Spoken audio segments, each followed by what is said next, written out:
جو انہوں نے کیا یہ اللہ کی نظر میں ہے.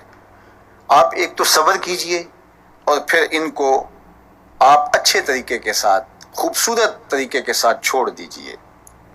وَذَرْنِي وَالْمُكَذِّبِينَ اور رہنے دو انہیں جو جھٹلانے والے ہیں، جو تکذیب کرنے والے ہیں، تیری دعوت کو قبول ہی نہیں کرتے، مانتے نہیں ہیں. کوئی بات نہیں محبوب، آپ ان کو چھوڑ دیجئے. اللہ اکبر. اولی نعمت ومہلہم قلیلا. یہ جو سرمایہ دار لوگ ہیں، یہ جھٹلانے والے اہل خیر سرمایہ دار، تکبر رعونت ان کے رویوں میں بھری پڑی ہے. جب آپ ان کو دعوت دیتے ہیں تو یہ بڑے غرور سے سنتے ہیں.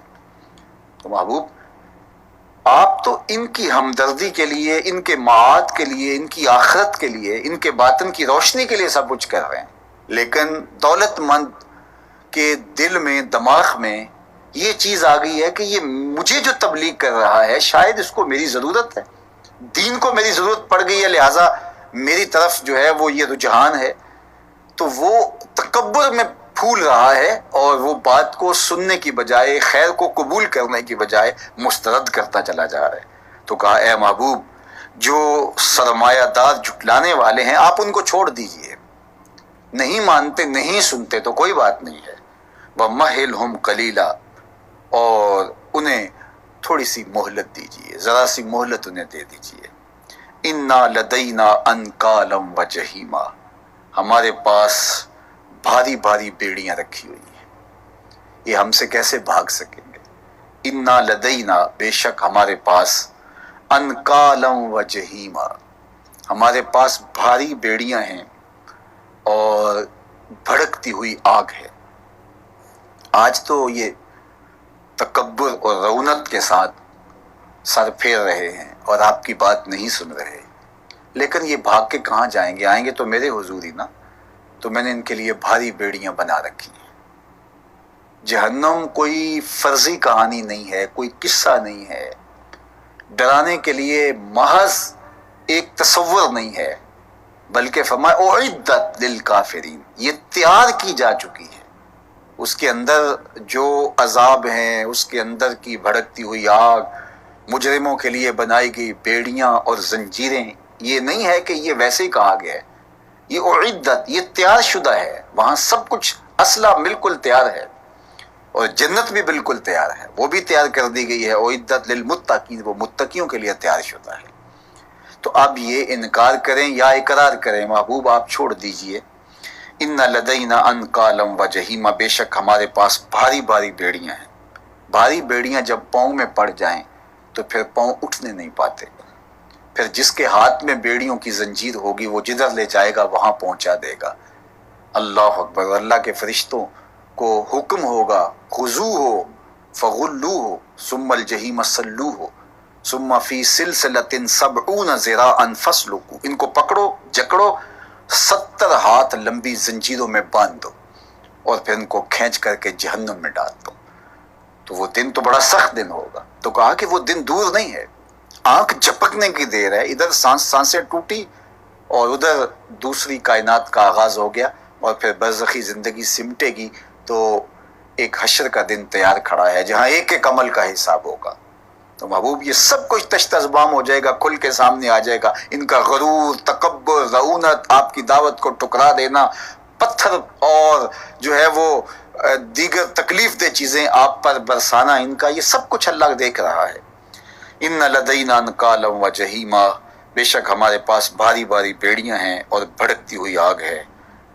وطعاما ذا غصۃ وعذابا الیما اور غذا جو گلے میں اٹکنے والی ہے، تھوہر، زقوم، کانٹوں بھری وہ غذا جب وہ کھائیں گے تو گلے کی پھانس بن جائے گی، نہ نگلنے پائیں گے نہ اگلنے پائیں گے.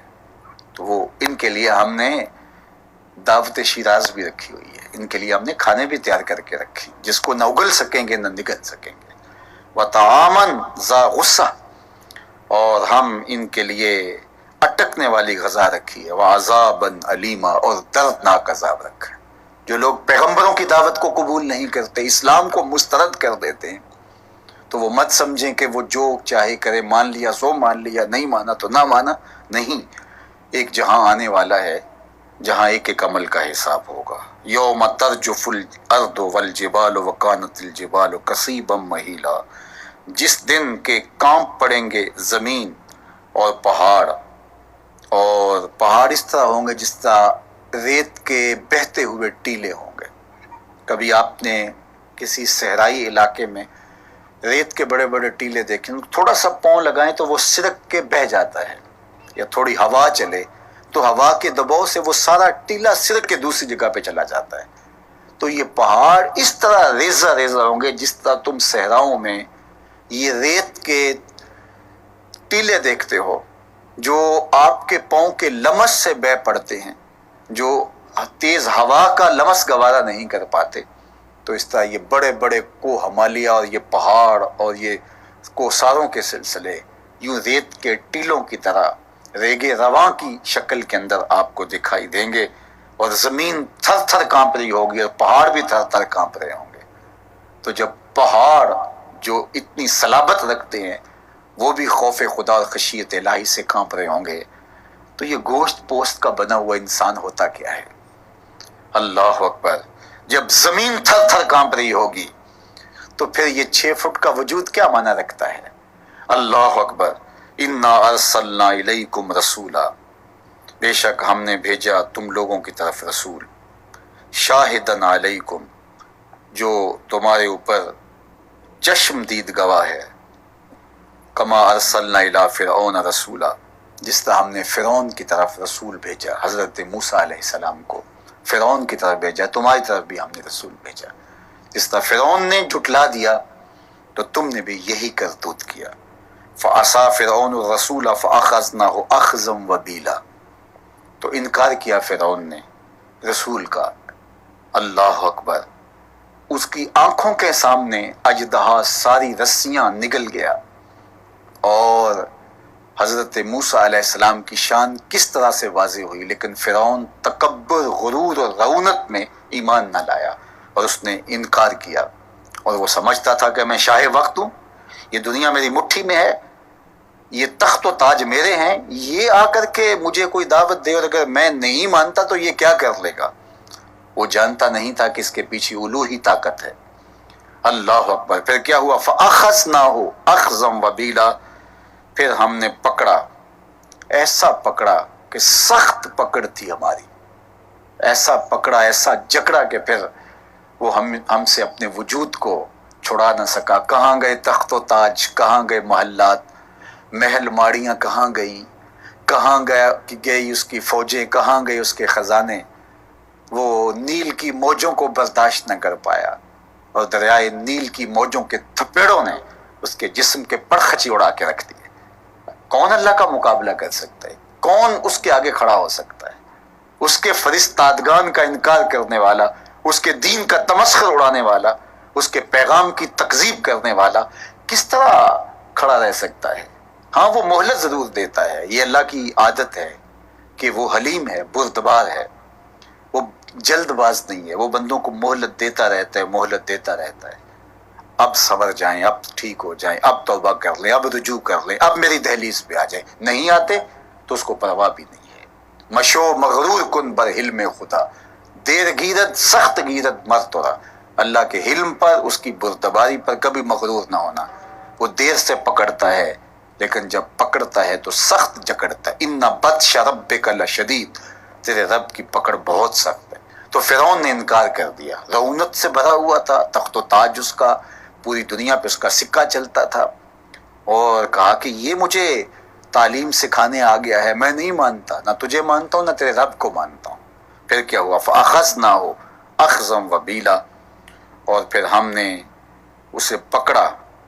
اللہ اکبر. سخت وبال والی پکڑ، سختی کے ساتھ اس کو جکڑ لیا، پکڑ لیا.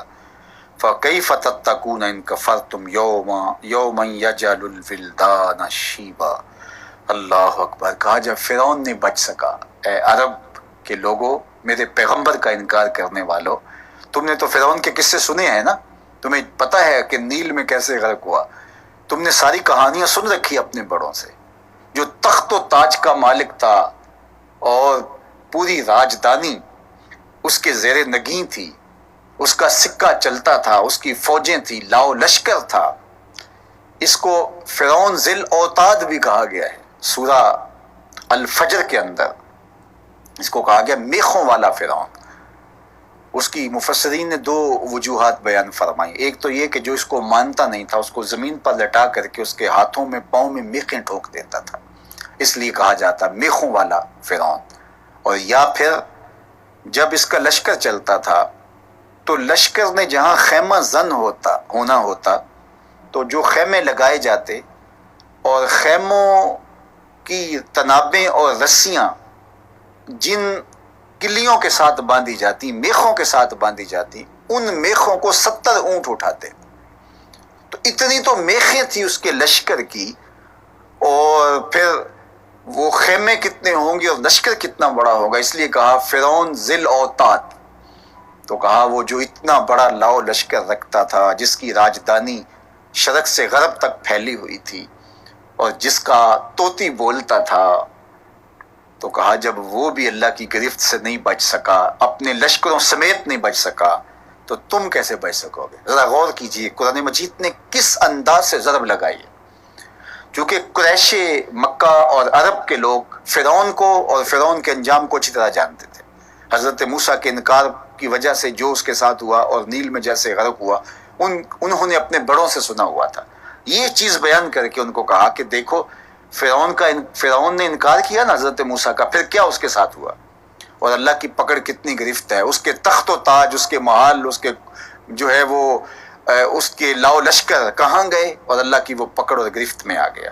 فَكَيْفَ تَتَّقُونَ، اب تم کون ہو، تم کیسے بچ سکو گے. فَكَيْفَ تَتَّقُونَ، تم کیسے بچ پاؤ گے. ان کفرتم، اگر تم انکار کرو، میرے اس پیغمبر کا انکار کرو، وہ پیغمبر کے موسیٰ بھی مقتدی بن کے جس کے پیچھے کھڑے ہیں.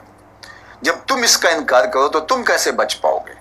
وہ دن آنے والا ہے، اللہ اکبر، یومن، اس دن سے، یجعل الولدان شیبا، اتنا ہولناک دن ہوگا کہ پیدا ہوتے بچے کے بال خوف قیامت سے خوف قیامت سے اس کے بال سفید ہو جائیں گے، بوڑھا ہو جائے گا بچہ.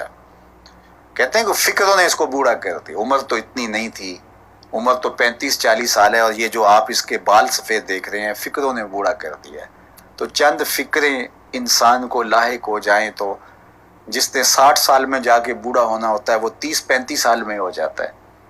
لیکن قیامت کی ہولناکی اللہ نے اس انداز سے بیان کی کہ وہ اتنا ہولناک دن ہوگا کہ جنم لیتا بچہ خوف قیامت سے بوڑھا ہو جائے گا، اس کے بال سفید ہو جائیں گے.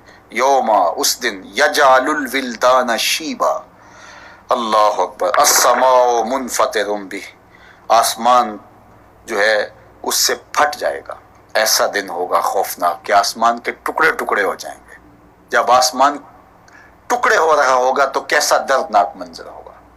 بجلی کڑکے تو دل سینے میں دہلنے لگتے ہیں، تو جب آسمان سامنے ٹکڑے ہوتے دیکھیں گے لوگ. کانا وعدہ مفعولا، یہ اللہ کا سچا وعدہ ہے جو ہو کے رہنا ہے. کوئی انکار کرے یا اقرار کرے، یہ سب کچھ ہونے والا ہے. ان ھذہ تذکرہ، بے شک یہ نصیحت ہے.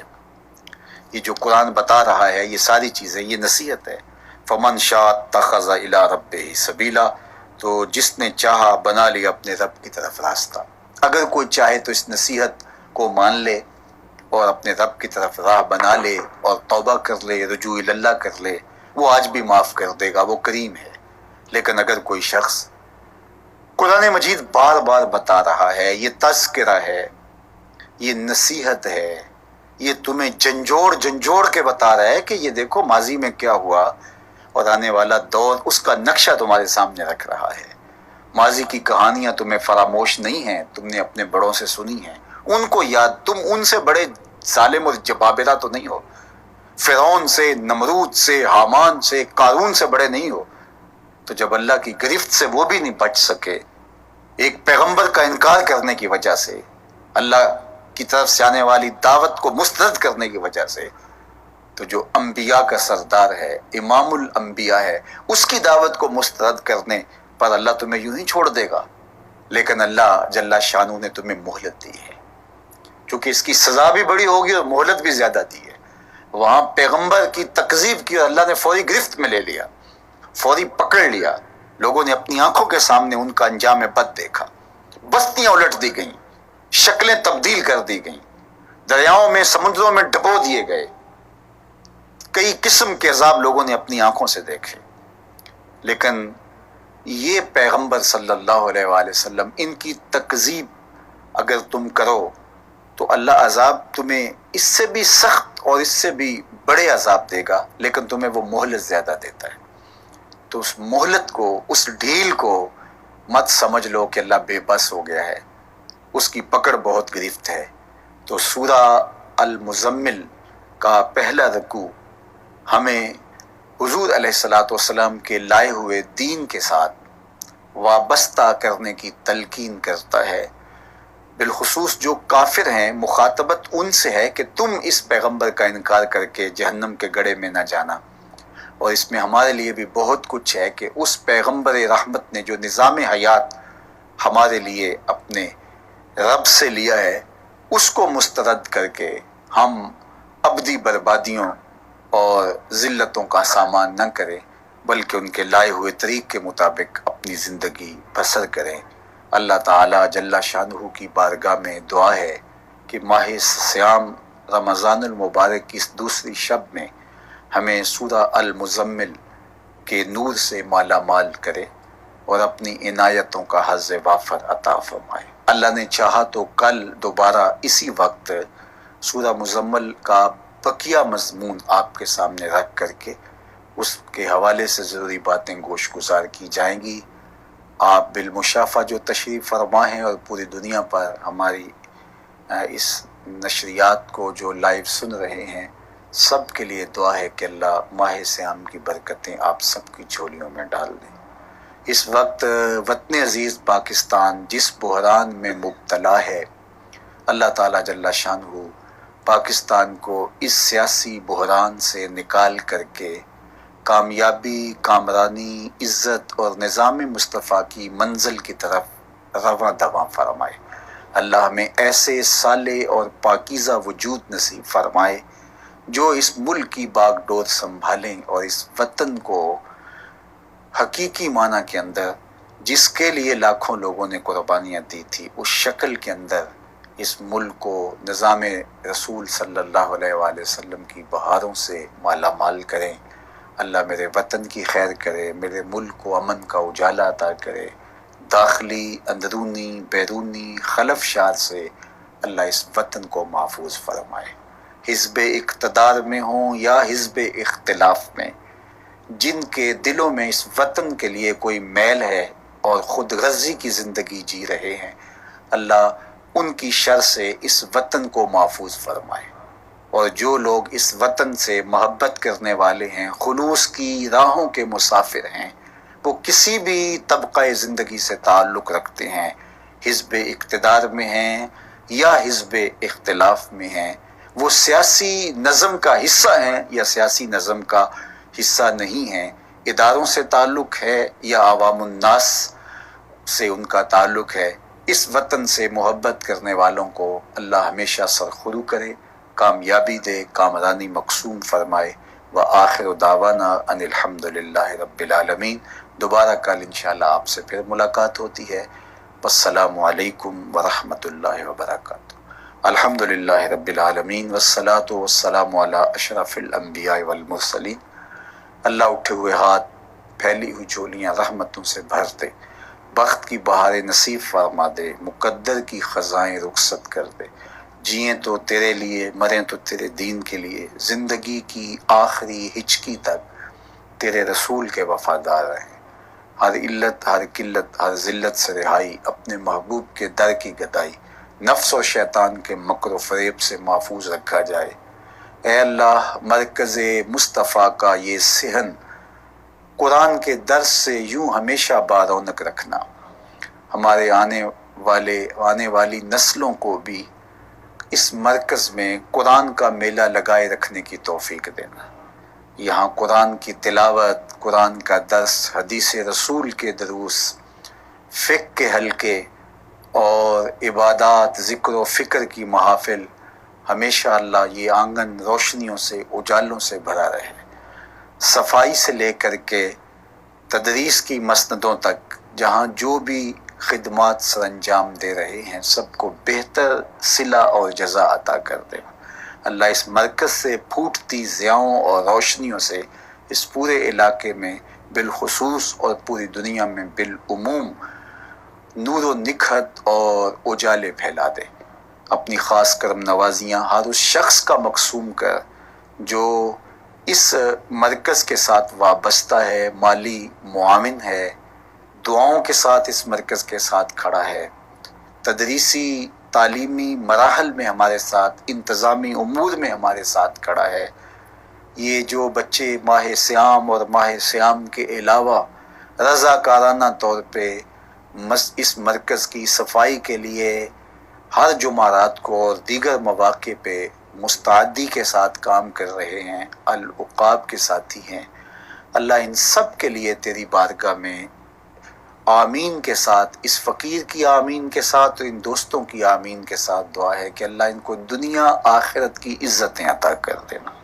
پوری دنیا کے اوپر اس وقت جو ہمیں سن رہے ہیں، جس کے دل میں جو دعا ہے، اللہ تیری بارگاہ میں ہم اتنے لوگوں کی آمین کے ساتھ التجا ہے، اس کی دعائیں مستجاب فرما، اپنا خاص کرم ایک ایک لمحہ مقسوم کر دے۔ برادران اسلام اور خواتین اسلام، مقدرات اسلام، صبح کے دروس ہیں، نماز عصر سے لے کر نماز مغرب تک تربیتی کورس ہے، سحر اور افطار کے لمحوں کے مبارک جو سلسلے ہیں، اور تراویح کے بعد یہ درس قرآن کا سلسلہ ہے، اور اس کے علاوہ یہاں جتنے بھی سلسلے جاری ہیں، اللہ سب کو مؤثر بنا دے۔ وصلی اللہ تعالی علی النبی۔